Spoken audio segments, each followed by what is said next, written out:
Assalamualaikum warahmatullahi wabarakatuh. Saya Anissa Sukmasari. Di sini saya akan menjelaskan tentang hukum tarkik dan hukum tafkhim. Tarkik secara bahasa merupakan bentuk masdar dari kata kerja rokoko syai'a yang berarti menjadikannya tipis. Rokik ini merupakan lawan dari tebal dan kasar. Sedangkan tafkhim secara bahasa merupakan bentuk masdar dari kata kerja pakhoma yang berarti pembesaran atau pengagungan. Dalam konteks ucapan, tafkhim berarti menjadikan ucapan besar dari kata kerja fahuma yafhumu. Sedangkan menurut istilah, tarkik adalah membuat suara huruf menjadi tipis dan ringan, sehingga mulut tidak penuh dengan gema suara huruf tersebut. Sedangkan tafhim adalah kebalikannya, yaitu membuat suara huruf menjadi tebal dan memenuhi mulut dengan gema suara huruf tersebut. Sifat tafkhim pada huruf muncul dikarenakan bagian paling belakang lidah naik ke atas dan bergerak ke belakang. Begitu pula dengan sifat isti'la, yaitu mengangkat lidah ke atas, baik yang disertai sifat itbaq ataupun tidak. Sebagaimana yang dikatakan oleh Abdul Wahhab Al-Qutubi, sesungguhnya tafkhim, itbaq, dan isti'la berasal dari satu kelompok sifat yang sama, yaitu mengangkat lidah. Sebaliknya dari tafkhim, sifat tarkik terjadi dikarenakan bagian belakang lidah menurun saat mengucapkan huruf-huruf yang memiliki sifat tarkik. Setiap huruf dalam bahasa Arab pasti memiliki salah satu dari kedua sifat ini, tarkik atau tafkhim. Namun ada beberapa huruf yang selalu bersifat tafkhim, ada juga yang selalu bersifat tarkik. Kemudian ada huruf-huruf yang bersifat tafkhim atau tarkik tergantung pada konteksnya. Huruf yang selalu bersifat tafkhim ada 7 huruf yang merupakan huruf isti'la, yaitu sod, dod, to, zo, lin, kha, qaf. Huruf-huruf selain isti'la, kecuali lam, ro, dan alif, itu selalu bersifat tarkik, yaitu terdapat pada 19 huruf. Adapun huruf lam, ro, dan alif itu kadang bersifat tarkik dan kadang juga bersifat tafkhim, tergantung pada konteksnya atau huruf di sekitarnya. Sebagaimana terdapat pada 3 pembahasan berikut. Pembahasan pertama yaitu hukum tarkik dan tafkhim pada ro. Terdapat 3 kategori. Yang pertama ro wajib tarkik, yang kedua ro wajib tafkhim, dan yang ketiga boleh tarkik dan boleh tafkhim. Yang pertama yaitu ro wajib tarkik. Ro wajib tarkik itu terdapat pada 2 keadaan. Yang pertama, ketika ro berharokat kasroh, baik kasrohnya itu tetap maupun kasroh sementara atau kasroh aridoh. Contohnya yaitu lafad rihlatash syita, surat Al-Quraisy ayat 2. Kemudian contoh yang kasroh sementara yaitu dalam surat Ibrahim ayat 44, wa anzirin nas. Dan yang kedua yaitu ro sukun setelah kasroh asli dan tidak diikuti oleh huruf isti'la.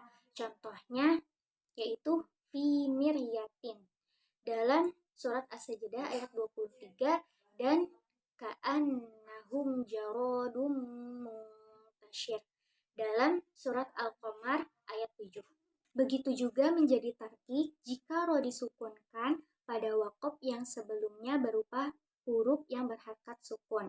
Contohnya seperti dalam surat Al-Mulk ayat 1 dalam lafaz wa huwa ala kulli syai'in qadir. Namun jika kasroh tersebut sementara, maka ro tidak dibaca tipis. Contohnya dalam lafaz irji'u dalam surat Yusuf ayat 81.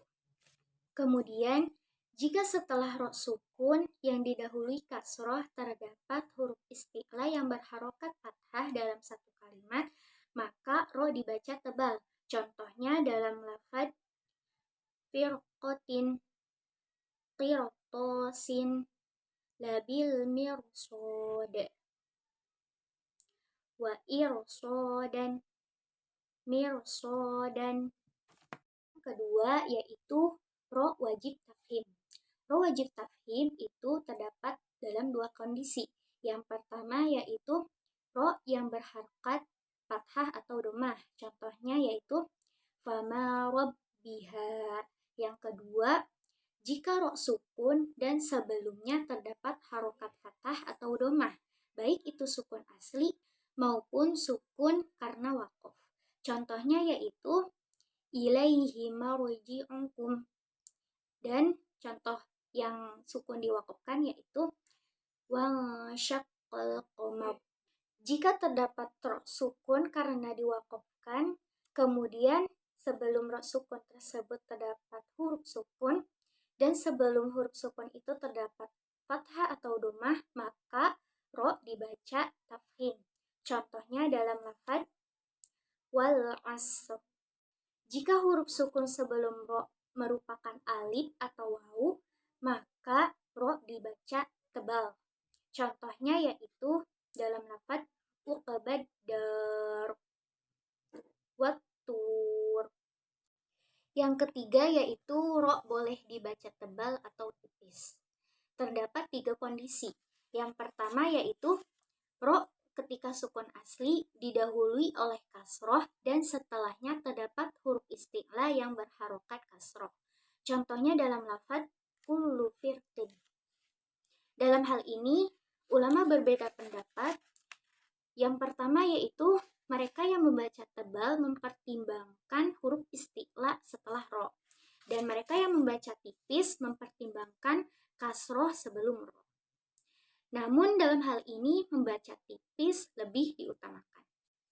Yang kedua yaitu jika ro disukunkan karena wakof dan sebelum ro itu ada sukun, kemudian sebelum sukun itu asroh, maka jika huruf sebelum ro itu bukan isti'la, maka dibaca tipis. Jika huruf sebelum ro itu merupakan huruf isti'la, maka dibaca tebal. Contohnya yang bukan istilah yaitu kata az-zikr. Yang huruf istilah contohnya kata udkhulu Misr. Kata udkhulu Misr dibaca tebal karena sesudah huruf istilah merupakan ro berharokat fathah. Namun jika ro berharokat kasroh, maka boleh dibaca tebal, boleh dibaca tipis. Contohnya dalam kata ainal qitr dalam surat Saba ayat 12. Namun jika ainal fitri dibaca wasol, maka dibaca tartik. Contoh lainnya yaitu dalam 4 kalimat dalam surat Al-Qamar ayat 16 kata wan nuzur, dalam surat Al-Fajr ayat 4 yasr, dalam surat Hud ayat 81 fa'asr, dalam surat Toha ayat 77 an-asr. 4 kata tersebut juga jika diwakafkan boleh dibaca tipis atau tebal, namun jika diwasolkan harus dibaca tartik atau tipis. Begitu juga hukum ro ketika bertasydid sama halnya dengan ro yang tidak bertasydid. Makhraj huruf lam berasal dari ujung lidah. Karena itu bagian belakang lidah dapat terangkat saat melafalkan huruf lam, sehingga suara dapat memiliki sifat tebal atau tafkhim. Namun hukum asal lam adalah tipis atau tarkik. Dalam hal ini terdapat 4 kesepakatan ulama. Yang pertama yaitu lam dalam lafaz Allah dibaca tebal ketika didahului fathah atau domah. Contohnya pada kalimat daraballah, qalallah. Yang kedua, lam dalam lafaz Allah dibaca tipis ketika didahului kasroh. Contohnya yaitu bismillah. Lam yang didahului oleh 4 huruf itbaq. Ketika dalam satu kalimat terdapat lam dan didahului oleh salah satu dari 4 huruf itbaq, yaitu shad, do, to, dan dod, maka perlu diberhati-hati karena keempat huruf itbaq ini memiliki sifat tebal. Dalam hal ini perlu diperhatikan untuk selalu melafalkan huruf lam dengan tipis. Contohnya dalam kalimat as-shalah, at-talaq, zalamu, wa adlaltum. Yang keempat yaitu lam di antara huruf isti'la. Dikarenakan huruf isti'la itu sifatnya tebal, maka perlu diperhatikan dalam melafalkan huruf lam yang sifatnya tipis. Contohnya yaitu dalam kalimat wa akhlasu fakhtalato.